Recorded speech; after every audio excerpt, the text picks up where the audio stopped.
He had everything: wealth, power, fame. She had nothing but a heart that knew how to love. But then, on a single rainy night, everything changed. She carried within her 3 tiny lives, and he disappeared. 3 years later, when the world called her the mother of miracles, he came back, not to be forgiven, but to learn how to be human again. Seattle, early November.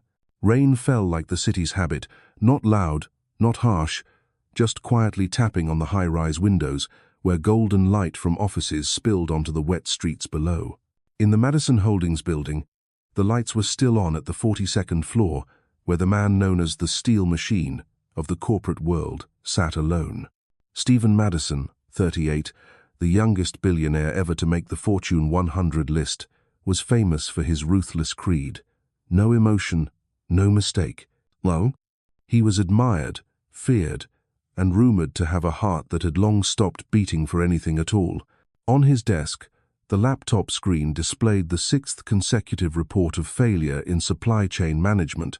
The issue was bleeding Madison Holdings tens of millions each month. 6 consultants had come and gone, each promising, each failing.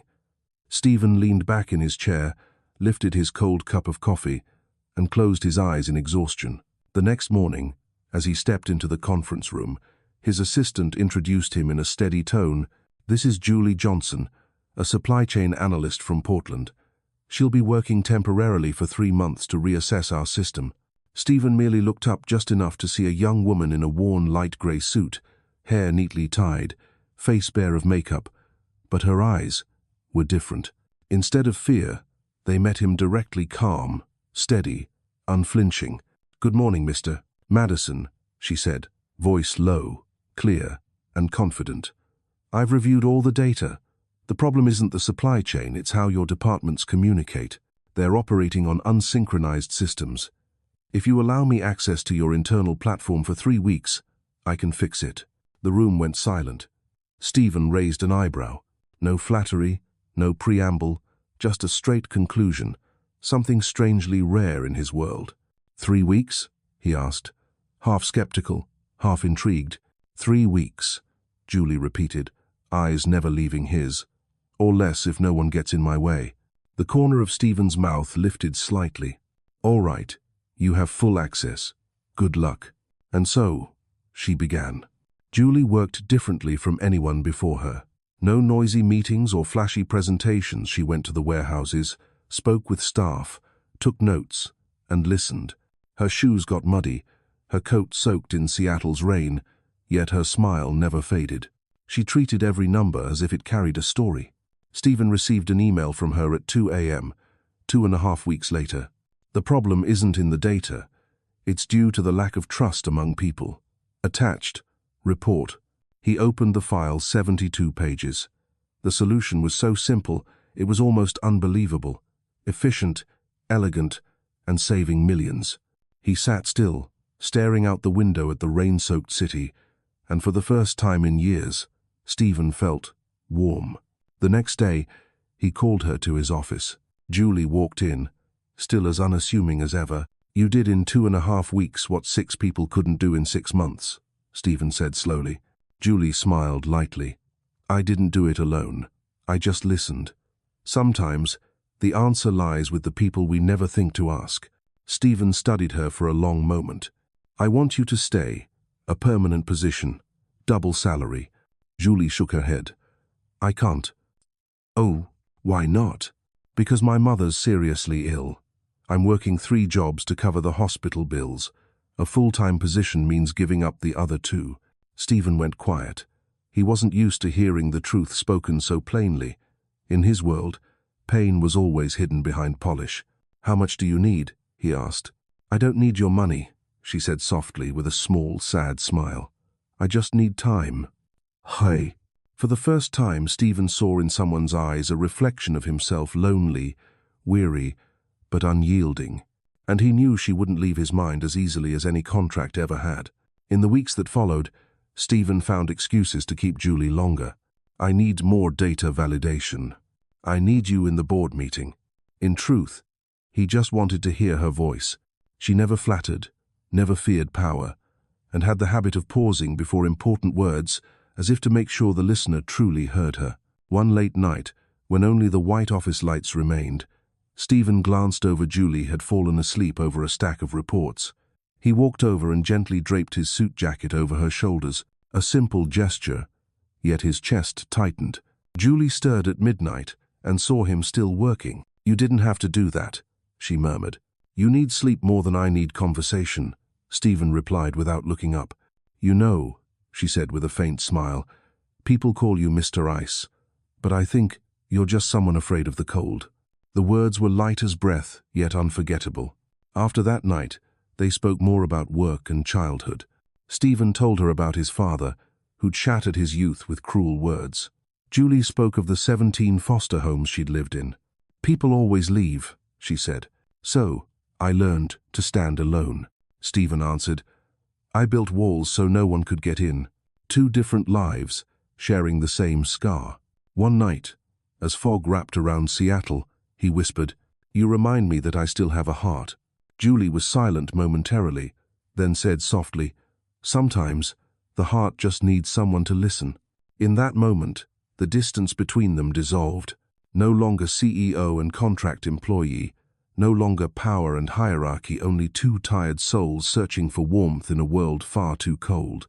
That night, Julie left the office with something bright flickering in her eyes: fear, hope, and confusion. And when Stephen turned back toward the glass wall reflecting his image, he saw, for the first time, a tiny crack across his face, a warm, human crack. Winter in Seattle arrived without warning. The morning still held a hint of sunlight, but the rain and wind had slipped through every glass crack by afternoon. The city seemed to wrap itself in a dim gray coat, and people, unless in a rush, chose silence over small talk. On the 42nd floor of Madison Holdings, keystrokes filled the air, mixed with the bitter scent of coffee and the sterile white glow on the cold wooden floor. Julie sat at her desk, holding a paper cup between her palms, eyes fixed on the rows of data moving across her screen. She had been there for over a month, well past her original contract. Stephen had told HR he needed more time to finalize the project, but everyone knew the cold, disciplined CEO was trying to hold on to the young consultant who, somehow, had changed him. Julie could see him from her seat, tall, straight-backed, always impeccable in his black suit and white shirt. The light from the window caught his features, carving them into something almost too precise, too distant. Yet sometimes, in the quiet between moments, she saw something fragile in his eyes, as if he were restraining a feeling he didn't understand. "Have you eaten anything yet?" Julie asked softly, careful not to break the quiet that seemed to belong to him. "Coffee," Stephen replied, eyes still on his screen. "Coffee isn't food, Mr. Madison. For me it's enough." Julie smiled faintly. "You know coffee increases stress, right?" "I do. But it keeps me awake, especially when I have to read hundreds of lines of data.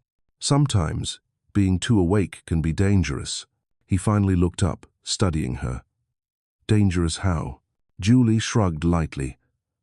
"Because people forget how to feel." Stephen said nothing. The words landed gently but struck at the door he had kept locked for years. He didn't respond, only looked at her, a little longer than he should have. Work stretched until 10 that night.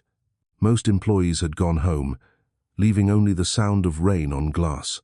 Julie was packing up when Stephen spoke quietly. "Stay and have dinner with me." Julie looked up, surprised. "There are still a few points we haven't discussed," he added, as if needing to justify it. They ordered takeout Italian, warm but straightforward. For the first time, Stephen didn't eat in silence. He asked about Portland, her mother, and the foster homes she'd lived in. Julie answered honestly, without self-pity. 17 homes in 15 years, she said. "I learned how to leave without waiting for anyone to stop me." Sounds like living in a world where no one stays. It is, but it taught me this: no matter who leaves, I still have myself. Stephen looked at her, the light reflecting softly in his eyes. "And you?" she asked. "What did you learn from your past?" He leaned back, gaze distant. "Those feelings are a burden. When my father died, he still couldn't forgive me for not being like him. I swore I'd never let anyone make me weak again." Julie tilted her head. You're not weak. You're just hiding. Stephen laughed quietly but genuinely for the first time in years. You always say what others won't, because I have nothing to lose. And I do. That's why you're lonely. The room fell silent after that. Outside, the rain blurred the streetlights into streaks of gold. Julie walked to the window and looked down at the city. Seattle is most beautiful when it rains, she said, her voice barely above a whisper. Beautiful because it hides people's tears, Stephen replied. Julie turned, meeting his gaze deep, heavy, searching.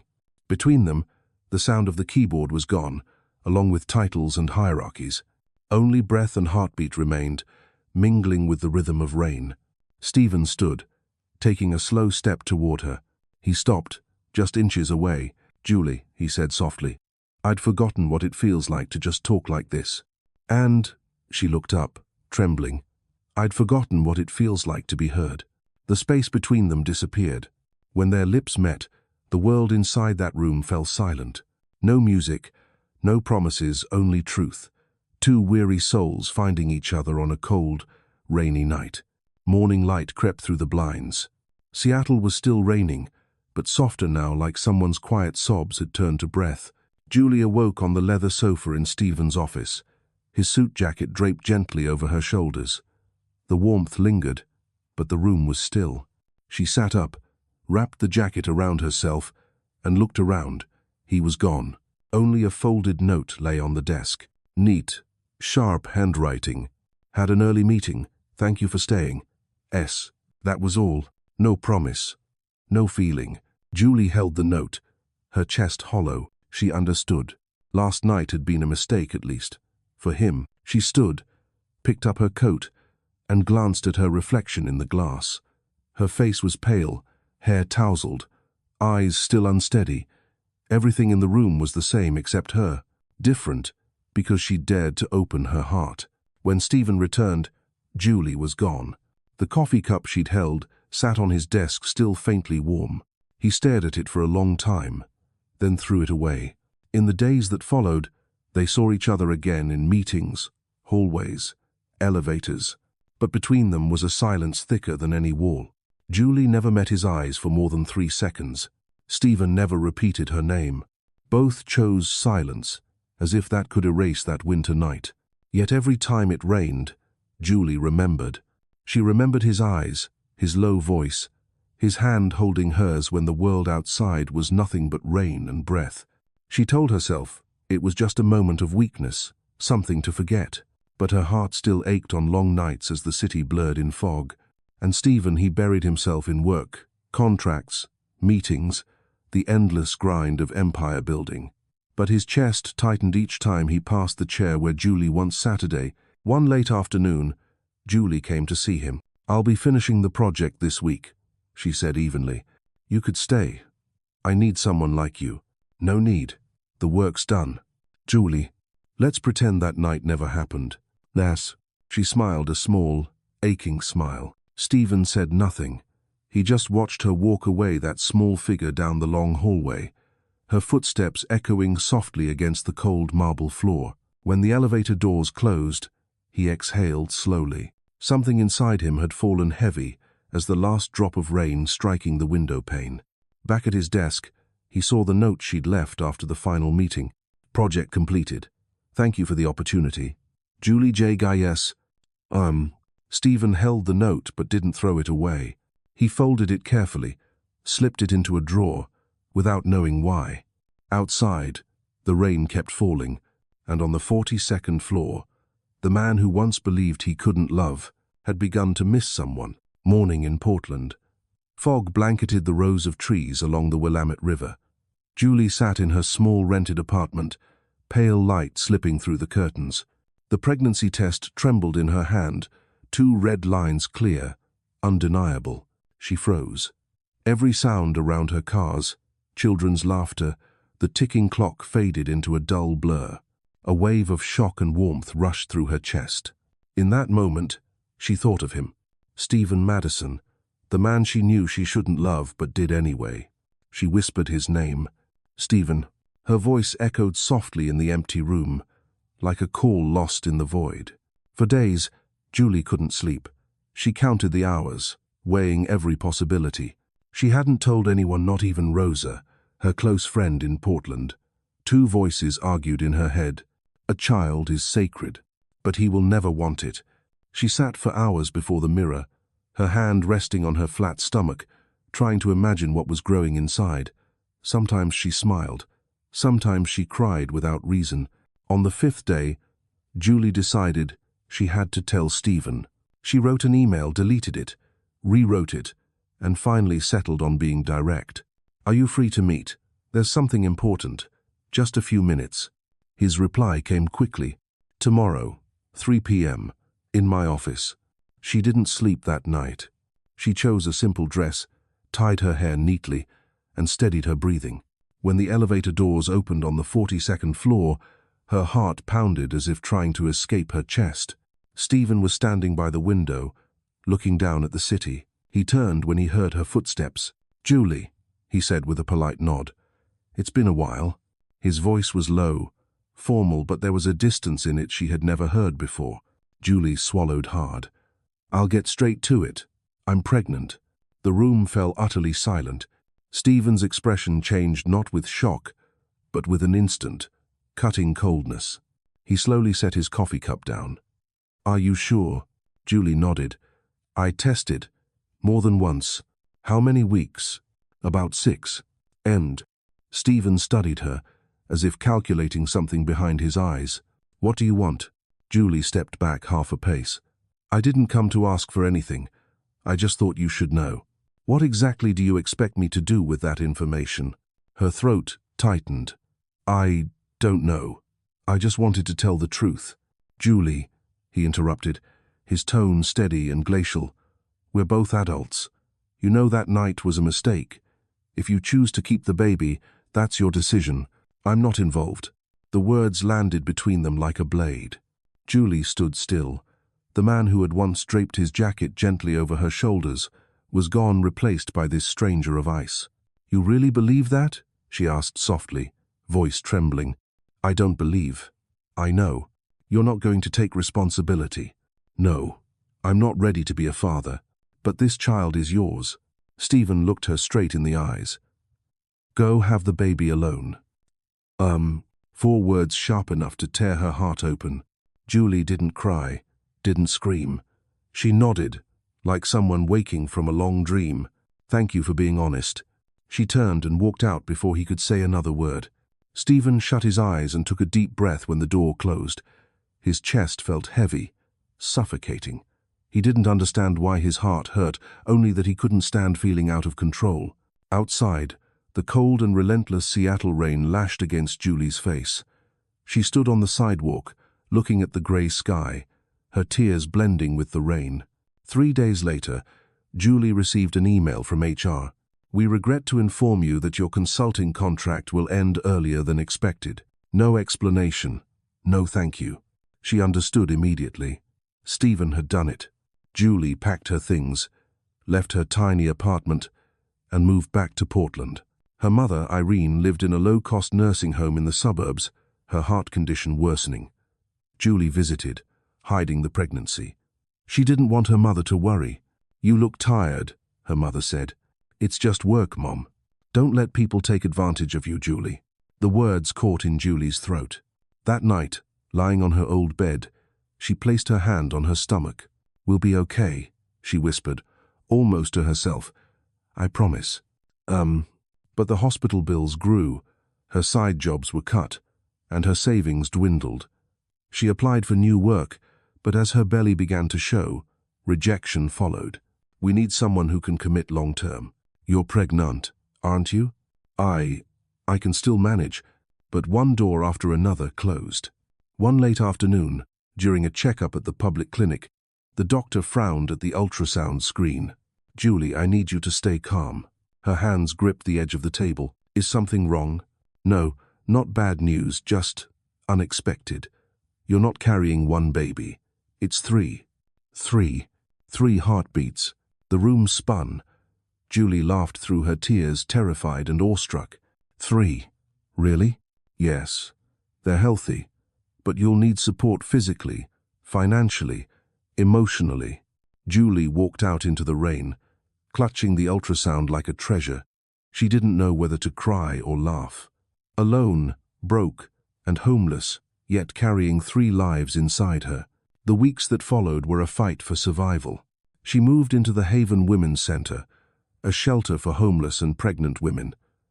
The small room had thin wooden walls, but there was a bed, a blanket, and other women fighting for the same fragile hope. There she met Rosa Martinez, a gentle-voiced mother from Mexico. Rosa helped her adjust, showed her how to sleep sitting up when the babies kicked, and shared what little food she had. "Mija," Rosa said, "God sent you 3 angels. Don't be afraid." Julie began writing short journal entries that she posted online under triple expectations. Simple, honest words. "I have nothing, but I have 3 lives growing inside me.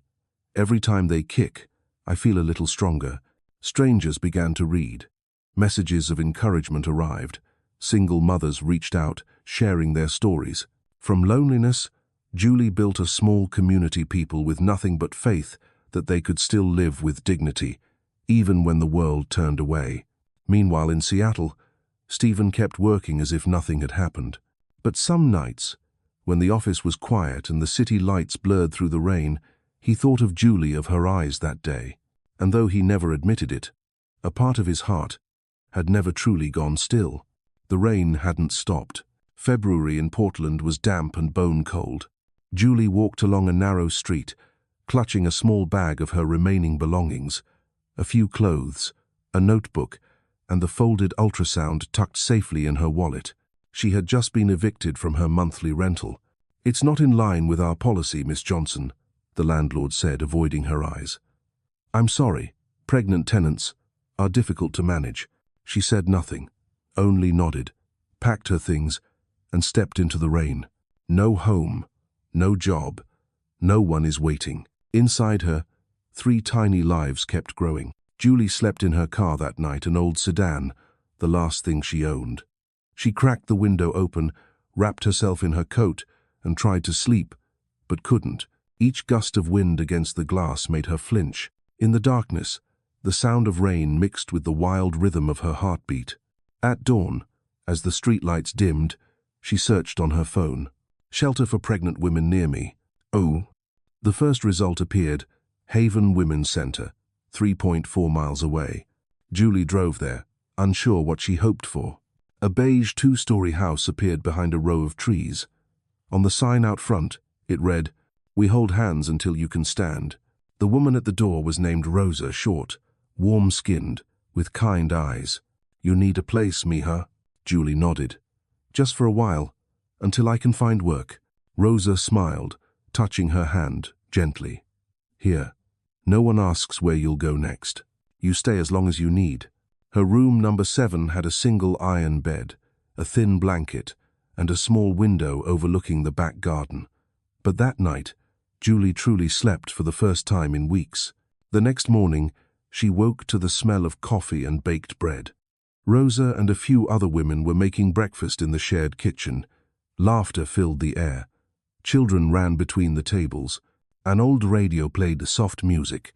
Julie sat down and, for a moment, felt something strange, a quiet safety she hadn't known in a long time. That evening, Rosa sat by her bed and asked softly, "How many babies, Mija?" "3," Julie said with a tired smile. "3." Rosa widened her eyes, then sighed gently and squeezed her hand. "God chose you for a great test, but he also gave you the strength for it." Julie bit her lip.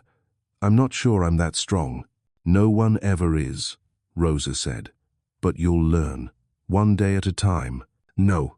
From that night on, Julie wrote every evening. She opened her old laptop and typed into a new blog post, "My name is Julie Johnson. I'm about to become a mother alone, 3 babies. I have nothing but will and fragile faith. But I want to tell this story, not for pity, but to remind myself I'm still alive." She titled the blog, "Triple Expectations." The first post had only a few readers, but days later, hundreds followed. Strangers left comments. "I was a single mom once. You'll be okay." "Oh, thank you for your courage." Julie read every line. her eyes wet.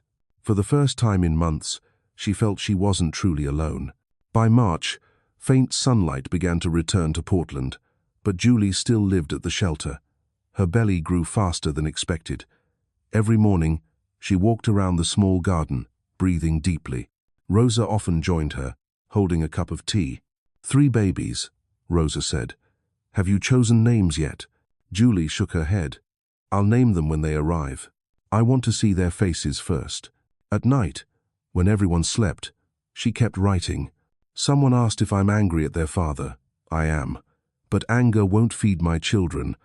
Anger only exhausts me, so I'll leave it behind. I choose love, love for the ones who never hurt me. The post spread quickly. An email arrived. Your story gave me the courage to keep my baby. Thank you. Another woman sent a package. These are some baby clothes I hope can help. Anne. Julie had asked for nothing, yet people kept reaching out. As if her quiet strength had become a light, others wanted to follow. She began recording short videos on her old phone. She laughed as the babies kicked, women at the shelter knitting tiny socks. Rosa is reading to the children. She posted one with the caption, "This is where I live. We don't have much, but we have each other." The next morning, her phone buzzed non-stop. The video had gone viral, over 10,000 views, thousands of comments. Julie stared in disbelief, then burst into tears. Not from fame, but because the world still had kindness left. One message made her pause. I'm a local TV producer. We'd love to share your story, the woman raising 3 lives against all odds. Julie declined. She didn't want pity or a spotlight. She only wanted to live quietly, write, and wait for the day she met her children. That day came. One morning in June, the contractions started. She tried to breathe through the pain, but it spread fast, burning, and deep. Rosa called an ambulance. On the way to the hospital, Julie gripped her hand tightly. Don't be afraid, Mija, Rosa whispered. You've come so far. Now it's time to meet your miracle. Under the blinding lights of the operating room, she heard the doctor say, she's carrying triplets. Prepare emergency delivery. Time froze. Then a cry, and another, and a third. 3 tiny voices filled the room, the music of life itself. Julie sobbed, trembling. Are they okay? They're healthy. 3 baby girls. They placed the newborns on her chest, 3 small, red, perfect beings. Eyes closed tight. Julie looked at each one and whispered, Hello, my loves. I'm your mum. I've been waiting for you. She named them Lara, Jean, and Kitty. Simple names, carrying an entire universe of love. The photo of Julie holding her 3 daughters' eyes wet, smile radiant, became her next blog post. The caption read only 4 words. We made it, together. The story spread everywhere. People who had followed her journey, and many who hadn't, shared it. They called her the Mother of Light. They sent gifts, money, and prayers. Julie read each message, tears falling, but her smile never faded. She was no longer the woman left behind in Seattle's rain. She was the mother of 3 miracles and living proof that even when every door closes, another will open. From within your own heart. After giving birth, Julie spent nearly 3 weeks in recovery. The incision still ached with every step, but whenever she looked at her 3 sleeping daughters, Lara, Jean, and Kitty, peace settled over her pain. She could bear anything for them. The hospital room was bathed in soft light. The girls looked astonishingly alike, yet Julie knew each one by her cry. Lara's wails were loud and sharp, as if demanding justice. Jean whimpered softly, her tears rolling like dew, and Kitty, the smallest, rarely cried. She only gazed around with wide, curious eyes, as though memorizing the world. On the 4th day, as a light rain fell outside, Julie opened her phone and typed a new post. Lara, Jean, Kitty, the 3 heartbeats of my life. I don't know what tomorrow will bring, but I won't give up. Maybe that's what being a mother truly means. The photo of 3 tiny bundles wrapped in blankets spread across social media. Thousands of comments, dozens of articles. Strangers sent blessings. Other mothers sent diapers, bottles, and clothes. One message arrived that made Julie cry. I was lost. Then I read your story. I decided to keep my baby. Thank you for reminding me that love is stronger than fear. 1. Julie wasn't a hero, someone who had walked through hell and chose to love. When she returned to Haven Shelter, Rosa had prepared a small room for her and the babies. "Mama, Julie, and the 3 princesses," Rosa said, smiling. "We'll call this your little castle." From then on, Julie's days were a blur of exhaustion, writing, and tenderness. Her mornings began at 9 a.m., changing diapers, feeding, rocking to sleep. When all 3 napped, she filmed short clips, wrote posts, and shared advice for single mothers. She was learning, teaching herself how to be strong. No one helped her, yet she was helping thousands. 3 months later, Triple Expectations reached 1 million followers. The media named her the mother of 3 miracles. A milk company offered a partnership. A children's clothing brand sent gifts. Julie chose carefully, accepting only what was necessary, refusing to let her story become a commodity. In one phone-recorded video, her voice raspy from sleepless nights, she said, "I'm not a symbol. I'm just a mother trying to survive. If this story helps someone believe they can keep going, it already matters." The video went viral. Rosa, now her second mother, was often teased, "You've become a lantern in the dark, Mija. People see your light, and remember they can shine too." 1. Julie smiled, watching her daughters sleep in their crib. She didn't know that across the city, the man who had abandoned her was sitting alone in a high-rise apartment, facing the ghost of his choices. Madison Holdings still ran like a Swiss watch in Seattle, precise, perfect, unyielding. Except that its founder, Stephen Madison, had begun to feel the silence of his own empire. One late night, his assistant sent an unexpected email. "You should see this." Oh, bah. The link opened to a news article. "Homeless single mother of triplets inspires thousands. The story of Triple Expectations." Stephen almost closed it. He never paid attention to viral human interest stories. But when the video began playing, the first frame froze him. Julie. There was no mistaking her. Julie Johnson, the woman he'd once told, "Go have the baby alone."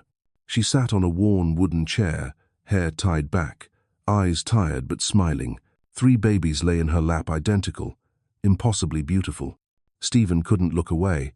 One of them had silver-grey eyes, another furrowed her brow just like his mother used to, and the third had his dimple. His blood went cold, his heart pounded, his hands shook. He closed the video, then replayed it, then again. Impossible. He stood, pacing the room, breath ragged. Impossible. But the more he watched, the clearer it became. Those children were his. Stephen didn't sleep that night. When dawn broke through the windows and spilled across the stacks of papers on his desk, he looked down at his own hands, hands that had signed million-dollar deals, fired people without hesitation, pushed Julie out of his life, and wondered, were these the hands of a winner or a coward? By morning, the news exploded. A major outlet ran the headline, "Who is the mystery father in Julie Johnson's story?" An investigative reporter traced the timeline: Julie's employment at Madison Holdings, the sudden termination, and her relocation. Everything matched. Soon, headlines flooded every site. Stephen Madison, the billionaire who abandoned his pregnant employee of 3. Within 24 hours, the company's stock plummeted. Partners withdrew. Outside headquarters, protesters gathered with signs, "Take responsibility. Don't let power erase humanity." Stephen looked down at the sea of people from his office, on the 42nd floor. For the first time in his life, he felt small. The PR team sent him a draft statement. "Mr. Madison denies the allegations. This is a personal matter." He read it, then dropped it on the table. "No," he said hoarsely. "It's not personal anymore." That night, Stephen replayed Julie's video once more. She was rocking her daughters to sleep, her voice soft but steady. "We don't need rescuing. We need to believe we're strong enough to keep going." The words struck him like a blow. For the first time, the man who thought himself invincible saw what true weakness was: not failure, but the absence of feeling. He turned off the screen and sat in the dark. Outside, Seattle was raining again. Each drop against the glass sounded like a knock on his chest, a reminder of the 3 small hearts beating somewhere in the world without their father. And Stephen wondered, Was it already too late to learn how to be human again? The rain had not stopped for days in Seattle. Stephen stood by the window on the 42nd floor, the same view that once made him feel invincible. Now, it looked like a glass prison, every eye fixed on him, judging, waiting for the fall. The phone on his desk rang endlessly. PR, shareholders, lawyers, reporters. He didn't answer. The news kept spreading. Every channel showed his face beside a clip of Julie cradling her 3 daughters. The press called him the heartless man of Seattle. Below each article, thousands of comments piled up. If he still has a conscience, he should take responsibility. I used to admire Stephen Madison. Now I'm just ashamed. Stephen read them all. He didn't respond, didn't deny, didn't hire a crisis lawyer. He just stayed silent. In his mind, he saw Julie, her tangled hair, the shadows under her eyes, her quiet strength, and the 3 children small, fragile, and yet carrying something he had long lost: innocence. He left the office and descended to the street for the first time without his car or bodyguards. The rain was cold, cutting across his face. He walked for hours in silence. People stared. Some recognized him, others spat words of contempt. He didn't answer. When he returned home, he opened an old box he'd kept since his mother's death. Inside was a faded photo of him at 8 years old, sitting beside his mother on a wooden bench. She was smiling, her hand pressed over his heart. "Don't let anyone take this place from you, Steve." He had forgotten that for far too long. That night, he didn't sleep.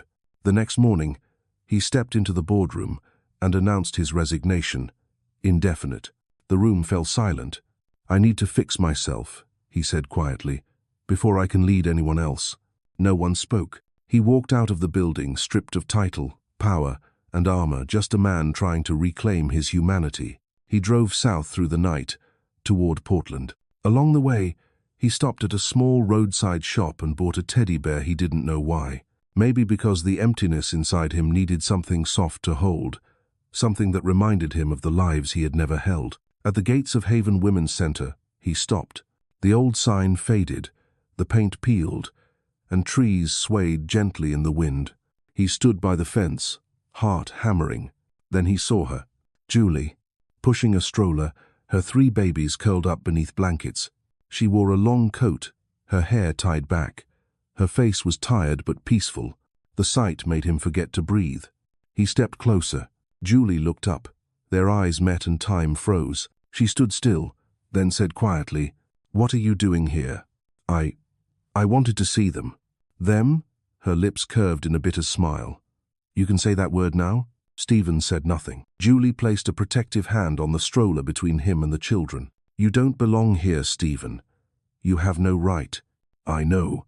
I just wanted—" "No." Her voice hardened. "You don't get to want anything anymore." "Door." He tried to speak, but she turned away, pushing the stroller down the path, not once looking back. Stephen stood in the rain, his hair dripping, his clothes soaked.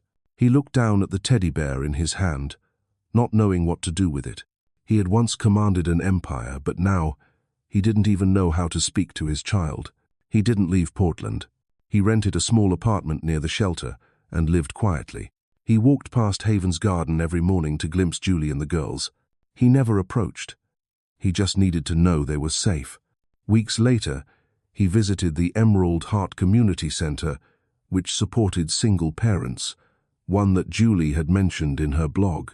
He met Elena Brooks, a kind woman with curly hair and a warm smile.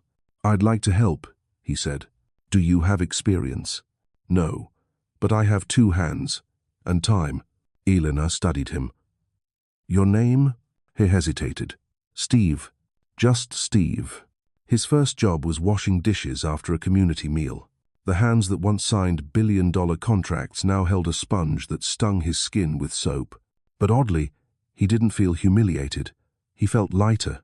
He arrived early, daily cleaning tables, sweeping floors, taking out trash. He listened to the stories of people who had lost everything, yet still managed to laugh. One afternoon, Elena asked, "Why did you come here, Steve?" After a long pause, he said, "Because I forgot how to be human." Elena nodded and didn't press further. Sometimes silence was the only kind of understanding that could heal. Stephen returned to his apartment at night, opened his laptop, and read Julie's blog. She still wrote faithfully. My girls can smile now. Lara loves watching the rain. Jean holds hands tightly. Kitty only sleeps when I sing. Lou. He read every word, lips trembling to keep from crying. He finally understood that love wasn't about words but presence, and he had never been there. Elena asked him to cook for the community's small celebration one evening. He panicked, he didn't know how. Just cook with your heart, she smiled. People can taste that. That night, Stephen made chicken soup. When people praised it, he smiled. It had been a long time since he'd smiled and meant it. Later, he stood outside Haven again. The light from Julie's window glowed softly in the dark. He whispered to the rain, as if making a vow, I won't run anymore. I'll stay, whether she forgives me or not. A month later, Julie found an envelope at her door. No name, no return address. Inside was a note, written in slanted, shaky handwriting. I don't ask for forgiveness. I only hope to watch them grow even from afar. Thank you for living. For both of us. Signed, Steve. Julie read the letter, her hands trembling. She didn't cry. She folded it quietly and placed it in the drawer where she kept the old ultrasound photo. Outside, the rain fell softly. She looked at her 3 daughters sleeping peacefully and whispered, My loves, sometimes people have to lose everything before they learn how to love. September. Autumn returned, painting the trees gold in the suburbs of Portland. Stephen woke early, made himself a cup of coffee, put on his jacket, and walked to the Emerald Heart Center like every morning. No one there called him Billionaire or Mr. Madison. To everyone, he was just Steve, the quiet, thin man who always smiled when serving lunch trays, stopped to pick up shards of glass from the floor, and bowed his head to listen to stories far sadder than his own. Some mornings, he cleaned the kitchen. At noon, he served meals to people experiencing homelessness. In the afternoons, he drove donation boxes to Haven Shelter. Each small task was like a shard of glass, and he carefully pieced it back into a reflection of himself. Elena, the center director, sometimes watched him from afar and smiled. You know, she said once, for people who used to have everything, the hardest thing isn't losing it. It's learning how to touch something small again. Hell. Stephen paused, nodding. Maybe that's exactly what I'm learning. At night, when the center closed, Stephen would walk past the garden where Julie often brought her daughters to play. He never got too close, only far enough to see her silhouette swaying the stroller, softly singing the lullaby he had heard 100 times through her videos. Even in the wind, her voice warmed something inside him. For the first time, he understood that love wasn't about possession. It was about witnessing the one you love live in peace, and knowing that peace no longer includes you, yet still wanting to protect it. One afternoon, Elena called him into her office. I have a friend, she said, a therapist who helps people who've been through deep trauma. You should see her. Stephen smiled faintly. I'm fine. Elena tilted her head. You sound fine, but your eyes say you haven't forgiven yourself yet. The next day, Stephen met Dr. Walsh, a woman in her 60s with silver hair and a calm, steady voice. Her office was simple, a sofa, a lamp, and a single painting the sea after a storm. She didn't ask about money or success. She only said, Are you here to finally say something you've never said? Stephen looked out the window. I want to learn how to stop hating myself. The sessions went on quietly, week after week. He spoke about his childhood, the cruel father, the years of being shaped into perfection. He spoke about his mother, the only one who had ever hugged him warmly, who had gone before he could tell her he loved her. And he spoke about Julie, the woman he hurt because he was too afraid to let anyone see the brokenness inside him. Dr. Walsh listened, her eyes kind. Stephen, she said softly, there are 2 kinds of men, those who seek power to hide their fear and dare to face it. You're crossing from the first to the second. The journey hurts, but it's real. Leh. Stephen smiled faintly, tears falling before he realized. He hadn't cried since he was 13. Winter came again. Emerald Heart held a small Christmas celebration for local children. Eleanor assigned Stephen to play Santa Claus. He laughed, still wearing the red hat and fake beard, and carefully handed out each gift. Children ran around him, laughing. A little girl hugged his leg and shouted, "Santa smells like coffee." The room burst into laughter. Stephen laughed too, a laugh that came from somewhere deep and alive. That night, he stepped outside and watched the snow drift down. From afar, he saw Julie pushing her stroller, the three girls bundled under the soft glow of a street lamp. The golden light wrapped around them like a painting of peace. "Merry Christmas, Julie," he whispered. The snow melted on his lips, cold but sweet. A few weeks later, Elena handed him an envelope. "We're inviting Julie Johnson to the Heart of Hope Awards, honoring women who've inspired others this year." Stephen looked at her name printed in gold letters, his heart trembling. "You should come," Elena said. "She won't want to see me." "Maybe not. But the night isn't about her, but your journey." At the gala, Stephen arrived late, dressed, unnoticed. Julie stepped onto the stage in a blue gown. She was breathtaking, so much so that the room went still. She spoke about fear, loneliness, and learning to forgive life itself. Then, her voice steady but soft, she said, "Sometimes, the person who hurt us the most also taught us what strength means. I don't hold anger anymore, because if I did, I'd stay chained to the past." Stephen stood motionless at the back of the room, eyes glistening. He didn't know if she was speaking to him, but something opened inside. Not the hope of being loved again, but the faith that he could still love gently, selflessly, humanly. When the crowd dispersed, Julie stayed behind to pick up a toy a child had left on the floor. Stephen approached quietly, stopping a few steps away. She turned. Their eyes met, no longer filled with anger, just silence. "You're still here?" she asked. "I wanted to congratulate you." Julie smiled faintly, softly. "Thank you. And I hope you find the part of yourself you once forgot." And she walked away. Stephen watched her go, the stage light spilling over his face, not the face of a billionaire, but of a man reborn. That night, back in his apartment, he opened his laptop and wrote the first line of a new journal. "I used to think love meant holding on.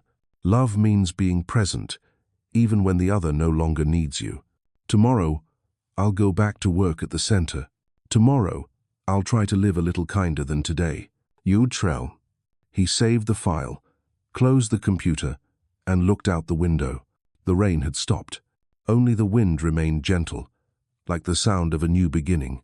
April Seattle shimmered beneath 1,000 city lights. The annual Heart of Hope Gala was approaching, the largest fundraising event for programs supporting single parents. Julie had been invited as the guest of honor and keynote speaker. She hesitated at first. Part of her disliked the spotlight and didn't want to reopen old wounds before hundreds of people. But Elena gently said, "Julie, it's not just for you. It's for the women who need to hear this and see that you can fall to the very bottom and rise again." Julie nodded. She was no longer afraid to tell her story because she knew her pain had become something that could help others heal. The gala night glowed with warm grandeur.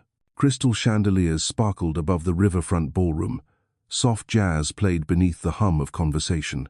Julie wore a deep wine-colored gown, her hair swept up, a delicate necklace around her neck, her last gift from her mother. At the VIP tables, executives, politicians, and journalists mingled, champagne in hand. Some recognized her from television, her blog, and community campaigns. They came to greet her, to offer their congratulations. Julie smiled politely, but inside, there was an ache. Not of longing, not regret, just a quiet space that no applause could fill. Because among all the voices, she didn't hear the one her heart still remembered. She didn't know that, across the room, Stephen was standing there too. He had come alone, wearing a pale grey suit, no entourage, no cameras. He hadn't come to be seen. He had come to see her. He'd bought his ticket under his real name, sitting quietly in the last row. When the lights dimmed to a soft golden hue, the host's voice rose. "Please welcome the woman whose story has inspired millions, Julie Johnson." Applause thundered through the hall. Julie stepped onto the stage. Stephen held his breath. She was, as he remembered, steady, luminous, graceful. Her voice carried calm strength as she recounted her journey. The day she lost her job, the nights she slept on shelter floors, The agony of giving birth to 3 daughters alone, and the months she kept writing with borrowed Wi-Fi and fragile faith. The room fell silent. She ended with a single, clear sentence. I lost everything, but I found myself. And I want to spend the rest of my life proving that strength isn't the absence of fear, it's choosing to walk forward despite it. No. The applause was deafening. People stood. Some were crying, and Stephen, the man who had once been terrified of feeling, felt his throat close. He knew, if he stayed silent again, he would never be more than the man he once was. So he stood. At first, no one noticed, but as he walked toward the stage, the lights caught him and the whispers began. Faces turned. Cameras clicked. Everyone recognized him. Once celebrated and condemned, Stephen Madison stood before the woman he had broken. Julie froze. Her hand tightened around the microphone. Stephen stopped at the foot of the stage, looking up at her. His voice was low, trembling, but steady. I'm sorry I wasn't invited, but I need to speak. The entire ballroom went still. Julie took a breath and nodded. You can speak. He accepted the microphone. The spotlight washed over his face, no longer the face of power, but of a man stripped bare. My name is Stephen Madison. Some of you may know that name, probably for the worst reasons. I'm the man in Julie Johnson's story. Gasps rippled through the crowd. Cameras turned toward him. She was right, he continued, voice breaking. I told her to go have the baby alone. I walked away. I chose comfort over compassion, and when she gave birth not to 1, but 3 children, I still went on as if nothing had happened. He stopped, tears spilling freely. He didn't hide them. It took me years to understand that my silence destroyed the most beautiful thing I could ever hold. I'm not here to defend myself. I'm here to say, I see her. I see how she turned pain into light. I became only a shadow. I don't ask for forgiveness. I only want the world to know. Sometimes the strongest people are the ones we've hurt the most. The room stayed silent, not even a breath. Then one person began to clap. Then another. Then the entire hall rose to its feet. Julie watched him, tears falling not of anger anymore, but of witnessing a soul finally stripped clean. When the applause faded, she stepped closer, her voice soft but clear into the mic. Stephen, sometimes redemption doesn't come from kneeling, it comes from standing up and saying, I was wrong. Tonight, you did that. And that is a beginning. He nodded, eyes glistening. Julie turned back to the audience and said gently, this isn't a story about guilt. It's a story about healing. Later, after the gala ended, they met again in a quiet hallway, no lights, no cameras, just 2 people, and the silence between them. Julie spoke first. You've changed, Stephen. I'm trying, he said softly, not to earn forgiveness, but to be the kind of man my daughters could be proud of. She smiled, the first genuine smile she had given him in years. My girls love stories about heroes. Maybe someday, they'll learn that you were once a real man who failed, but learned to rise. Stephen bowed his head, tears falling onto the marble floor. Thank you for living strong enough to teach me how to love. She touched his shoulder lightly, then turned to leave. He didn't stop her. He watched her walk away, her footsteps fading into the distant music, and understood, at last, true love doesn't need possession. It only needs to know that somewhere under the same sky, the one you love is still smiling. After the gala, everything fell into an uncanny silence. No headlines, no scandal, no social uproar. Perhaps because everyone knew nothing more needed to be said. Julie returned to her small apartment on the outskirts of Portland. The next morning, when she opened her phone, she found thousands of messages and hundreds of congratulations. But the one that made her stop was an email with only a few lines. Thank you for letting me speak. Thank you for teaching me to look at myself again. I'm not asking for another chance. I want to live with enough decency that our daughters can someday be proud of the father they never knew. Stephen. Julie read it and exhaled softly. No tears, no anger left, only relief, as though a heavy chapter of her life had finally closed. 2 weeks later, Portland's skies opened with a soft rain. Julie took her daughters to the nearby park. Lara was learning to run, Jean chased butterflies, and little Kitty sat on the grass, smiling as raindrops gathered in her tiny hands. Julie sat on a wooden bench, lost in thought, when she heard a familiar voice behind her. "Could you use another umbrella?" She turned. Stephen stood there, his coat damp, a grey umbrella in hand. His eyes were the same, yet gentler now, slower, carrying something she'd never seen before, genuine humility. "What are you doing here?" "I came to check in, and to bring a few small things." He opened a cloth bag. Inside were children's books, 3 teddy bears, and a small jar of candies. Julie said nothing. She neither accepted nor refused. He placed them on the bench, keeping a respectful distance. The girls ran over, curious. Kitty looked up, eyes wide. "Who are you, mister?" Stephen crouched down, his voice trembling. "I'm a friend of your mum's.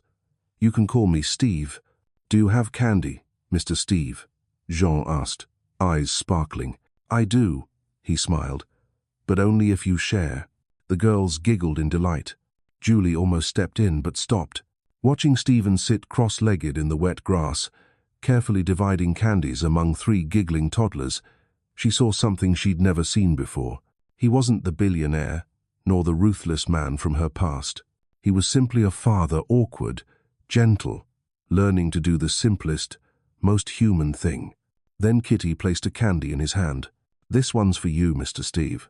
He looked at the tiny sweet, then smiled not with guilt, but with gratitude. From that day, Stephen didn't disappear again. He came often quietly, without intrusion, without trying to win her back, just present. Every Saturday morning, he arrived at the park, helped Julie set up a shade tarp, pushed the swings, and bought warm milk for the girls. Julie kept her distance, far enough not to repeat the past, but close enough for her daughters to know him as a good man. One afternoon, Jean sat in Julie's lap and whispered, "Mama, is Mr. Steve a good friend?" Julie smiled softly. "Yes, sweetheart. He once made a mistake, but he's learning to make it right." Jean nodded thoughtfully. "Then I think he's a good man." Julie hugged her, eyes drifting towards Stephen, now pretending to be a horse as Lara and Kitty laughed. In that moment, the bitterness and pain inside her finally dissolved, not because she forgot, but because she'd learned to remember without hurting. That summer, Julie spoke at the Women of Tomorrow conference. She shared her story again, this time, with a new ending. "The man who once broke me," she said, "is now learning to be the father my daughters can be proud of. Forgiveness isn't forgetting. Forgiveness is freedom. When we let go of anger, we don't erase the past, we stop letting it own our present." The hall was silent. A woman in the front row stood up, tears streaming, and began to applaud. Then the entire audience rose to their feet. In the very back row, Stephen stood too. He hadn't come as a guest only to listen, to hear her speak of forgiveness, and to understand that part of it was meant for him. A week later, Julie and the girls invited Stephen to dinner. No formalities, just pizza, lemonade, and laughter. The girls came up with a new name for him, Daddy Steve. When Kitty said it for the first time, he nearly dropped his glass. His heart pounded like he'd just been given a second lifetime. That night, after the girls fell asleep, Julie joined him on the porch. They didn't speak at first, only listened to the crickets and the wind. Finally, Julie said quietly, "You know, I used to think forgiving you was impossible." Stephen stayed silent, listening. "But then I realized if I kept you trapped inside my anger, I'd never be free myself." She turned toward him, her eyes soft. "I've forgiven you, Stephen, not because you deserve it, but because I deserve peace." Stephen nodded, tears slipping down his face. "Thank you for letting me stand here, even if it's only on the edge of your life." Julie smiled gently, looking up at the night sky. "Sometimes, standing at the edge is enough, as long as you don't walk away again." They sat there quietly, 2 people who had once lost everything, now grateful simply to share the same evening air. That night, Stephen went home, opened the journal he'd been writing since the start of his redemption, and added a final line. "Forgiveness is the one gift no one can buy. It comes when we stay, take responsibility, and be real. Today, my daughter called me Daddy Steve, and I think I've just begun my second life." 3 years had passed since that fateful gala night. Seattle had changed, and so had Portland.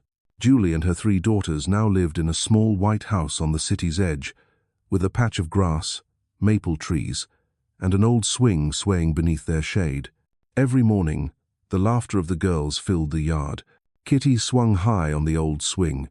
Jean loved planting flowers, and Lara, the eldest, had just learned to write. Her first shaky sentence was, "Mama Julie and Daddy Steve." When Julie saw it, her heart trembled softly. She didn't correct it. She taped it to the refrigerator beside a photo of their family taken last Christmas. Stephen still lived nearby. He never rushed back into her life, never demanded to reclaim love. He showed up, fixing fences, changing light bulbs, driving the girls to school, cooking breakfast on weekends. No promises, no pressure, no old love to recover, just quiet affection, steadfast and sincere. One morning, Julie stepped onto the porch and found Stephen polishing Lara's bike. She brought 2 cups of coffee, placing one beside him. "You still take it black?" Stephen looked up with a smile. "I do, but now I add sugar." Julie laughed softly. "So you've learned to like things sweet?" He shook his head. "No, I just stopped being afraid of them." They sat together silently, sunlight filtering through the leaves, peaceful, as if no tragedy had ever existed. In that moment, Julie realized that sometimes love doesn't return like thunder. It comes back quietly, disguised as mornings like this. That summer, Julie was invited to Washington to speak at a conference on women and renewal. She had planned to go alone, but Lara protested. "I want to tell everyone about Mama and Daddy Steve." Julie chuckled, brushing her daughter's hair. "Daddy Steve will stay home with your sisters, sweetheart.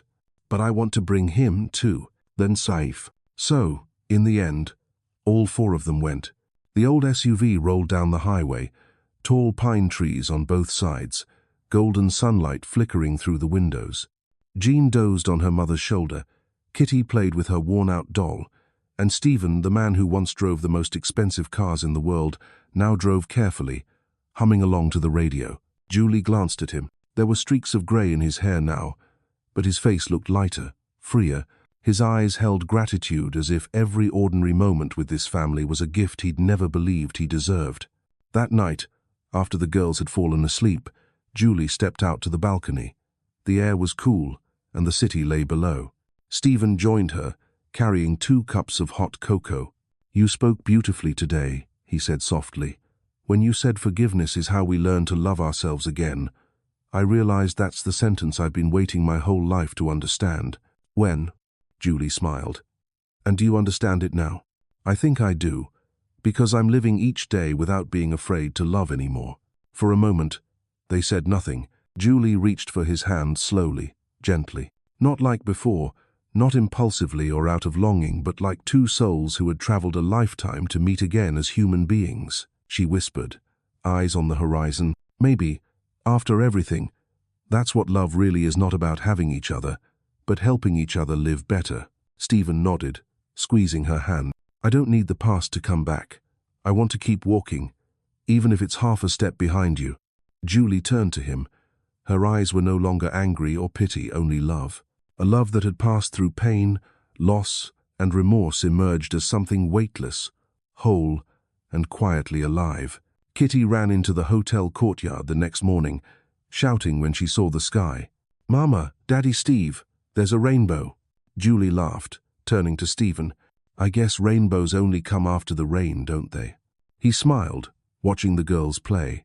"Yeah, but maybe the most beautiful ones come to those who are patient enough to wait." Julie was silent for a moment. She knew she had waited, and so had he. Not to start over, but to come home. She placed a hand on his shoulder. "Then let's keep waiting," she said softly, "until the sky is apparent." He nodded, his smile gentle as light itself. The 3 little girls ran in circles, their laughter carried by the wind. Above them, a rainbow stretched across the Seattle sky, bright, complete, unbroken, like a promise that after every storm, there will always be those who choose to stay, love, and begin again. As if for the very first time,